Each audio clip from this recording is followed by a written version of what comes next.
Well, here we are, all over again, out here in Tucson, Arizona. It's about 96 or 97 degrees in the shade. That's what my thermometer says on my front porch, which means it's probably right about 100, maybe a little better, out there on the dirt. Quite breezy today, but what's making it all a little bit difficult to handle is the fact that it's, at least for southern Arizona, it's quite humid. And that means there's probably a lot of moisture being drawn up from the Pacific across northern Mexico and up into the southwestern United States, which of course is all intentional.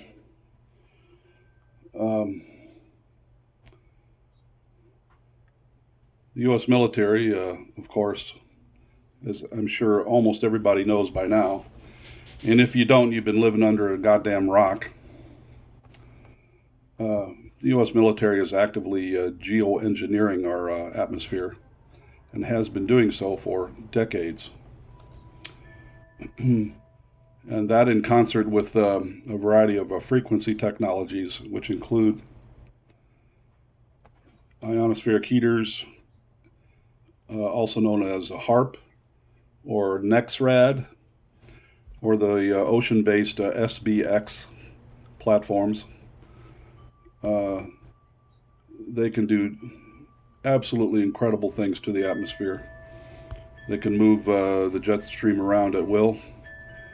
They can cause a variety of weather events to form or perhaps be terminated or evaporated on demand.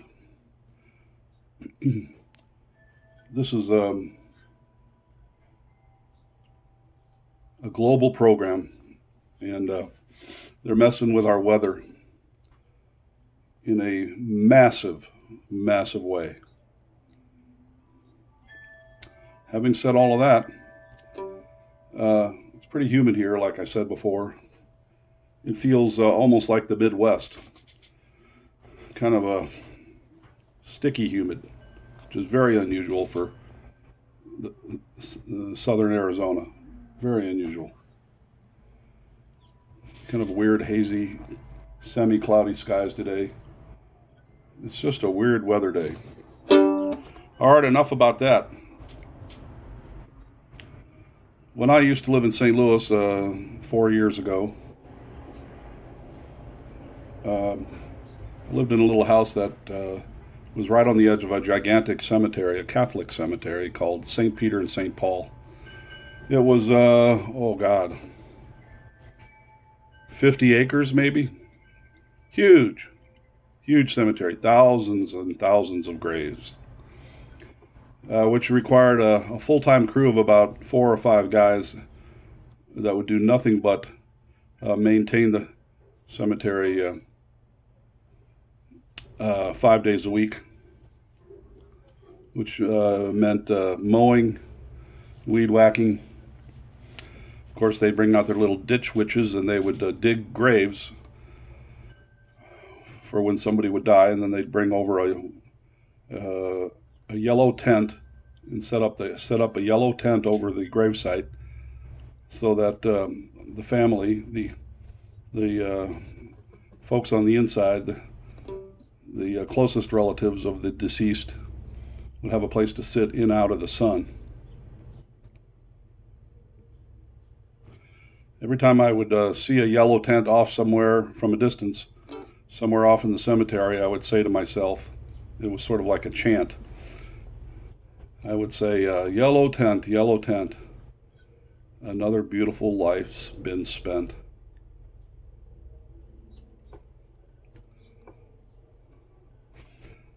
One day I was walking out in the cemetery, and I heard the most extraordinary sound coming from a couple hundred yards away. And as I got closer and closer to it, I realized that it was the sound of what sounded like thousands of birds all squawking at once. And as I got closer still, I could see that it was, I don't know, how do you count the number of birds in a flock? It must have been many, many hundreds of crows, black crows, that were all hanging out in the upper branches of this grove of white oak trees, huge white oaks, of which there were many across the cemetery. But there was this grove where there were about 6 or 7 or 8 huge oak trees clustered together, and they formed this sort of crown of interlocking branches. And I mean to tell you, there was a gigantic flock of crows up in there, and they were all squawking, all in unison. It was unbelievable sounding. But as I got a little too close, they all kind of freaked out, and they all rose up en masse and flew off. But what a din they created, man. We can only speculate as to what their purpose is in all gathering together like that and squawking their fool heads off. But it was the inspiration for a fiddle tune, which I like to call Crows and Oaks. Crows and Oaks. Key of G. Wrote this tune about 10 years ago.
Crows and Oaks.